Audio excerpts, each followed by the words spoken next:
আমার বাড়িতে জ্যান্ত মাছ মানেই পাতলা ঝোল, আর এটা আমি এবং আমার বাড়ির সবাই ভীষণ পছন্দ করে। তো আজকে কাটোয়া ডাঁটা দিয়ে জ্যান্ত ট্যাংরা মাছের একটা অসাধারণ রেসিপি নিয়ে হাজির হয়ে গেছি। অনেকেই হয়তো তোমরা কাটোয়া ডাঁটাটা চেনো না। এটাকে আমরা কাটোয়া ডাঁটা বলি, তোমরা দেশি ভাষায় কী বলো জানি না। অনেকে ডাঁটা বলে, অনেকে নোনা ডাঁটা বলে। তো আমরা এটাকে কাটোয়া ডাঁটাই বলি। তো ডাঁটাগুলোকে আমি আঁশ ছাড়িয়ে খুব ভালোভাবে কেটে নিয়েছি, আর কয়েকটা মাঝারি সাইজের আলু লম্বা লম্বা টুকরো করে কেটে নিয়েছি। আমার রান্নার সুবিধার্থে আমি আলুগুলোকে প্রেসারের কুকারে একটা সিটি মেরে নিচ্ছি।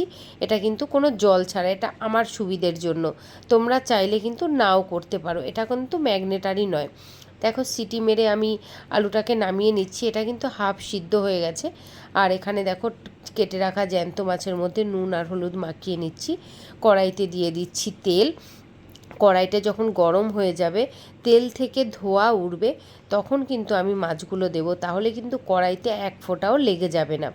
এবার দেখো, কড়াইতে দিয়ে দিয়েছি মাছগুলো। আমি উল্টাচ্ছি, উল্টানো দেখেই বুঝতে পারবে যে কত সুন্দর উল্টে যাচ্ছে। আর জ্যান্ত মাছ একটু কম ভাজলেই বেশি ভালো, কারণ বেশি ভেজে নিলে টেস্টটা নষ্ট হয়ে যায়। সবকটা মাছ এইভাবে ভেজে নিয়েছি। আদাটা বেটে নিচ্ছি। এদিকে কড়াইতে যে তেলটা ছিল তার মধ্যে আমি দিয়ে দিচ্ছি কালো জিরে, তেজপাতা, দিয়ে দিচ্ছি মাঝারি সাইজের দুটো টমেটো, আর 2 চামচের মতো আদা বাটা, স্বাদ মতো লবণ, পরিমাণ মতো হলুদ গুঁড়ো, পরিমাণ মতো জিরের গুঁড়ো। কিছুটা জল দিয়ে মশলাটাকে আমি লো ফ্লেম করে কষিয়ে নিচ্ছি। যতক্ষণ অবধি মশলা থেকে তেল না ছাড়বে ততক্ষণ অবধি আমি কিন্তু লো ফ্লেমে কষাবো।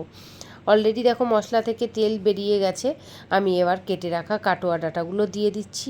দিয়ে একটু ভালো করে বেশি কিছুক্ষণ ধরে কষিয়ে নেব। আলুটা একটু পরে দিচ্ছি, কারণ আলুটা যেহেতু কিছুটা সিদ্ধ করে রাখা, তাই জন্য পরে দিলেও কোনো সমস্যা নেই। আলুটা দিয়েও কিছুক্ষণ কষিয়ে নিলাম। এবার দিয়ে দিচ্ছি লঙ্কার গুঁড়ো। লঙ্কার গুঁড়োটা একটু পরে দিলে কি হয়, কালারটাও খুব ভালো থাকে, আর তিতকুটে ভাবটা হয় না। লঙ্কার গুঁড়োটা আগে দিলে কি অনেক সময় পোড়া লেগে গেলে লঙ্কা গুঁড়োটাতে একটু তিতকুটে ভাব চলে আসে। এবার সব উপকরণ কষানো হয়ে গেছে, জল দিয়ে দিয়েছি, জল ফুটে উঠেছে। সব কটা মাছ আমি দিয়ে দিচ্ছি। মাছটা দিয়ে আরও 4 থেকে 5 মিনিট খুব ভালোভাবে রান্না করলেই আমার রেডি হয়ে যাবে মাছের পাতলা ঝোল। তো এই রেসিপিটা দিয়ে সত্যি এক থালা ভাত নিমেষেই খাওয়া যায়। আর তোমরা এই রেসিপিটা অবশ্যই ট্রাই করো, আর আমাকে কমেন্ট বক্সে অবশ্যই কিন্তু জানাতে ভুলবে না কেমন লাগলো এই রেসিপি। আমার তো দুর্দান্ত লেগেছে। আমি আশা করি তোমাদেরও ভালো লাগবে। আর এরকম ভালো রেসিপি যদি পছন্দ হয় আমার রেসিপি, অবশ্যই কমেন্ট বক্সে জানিও।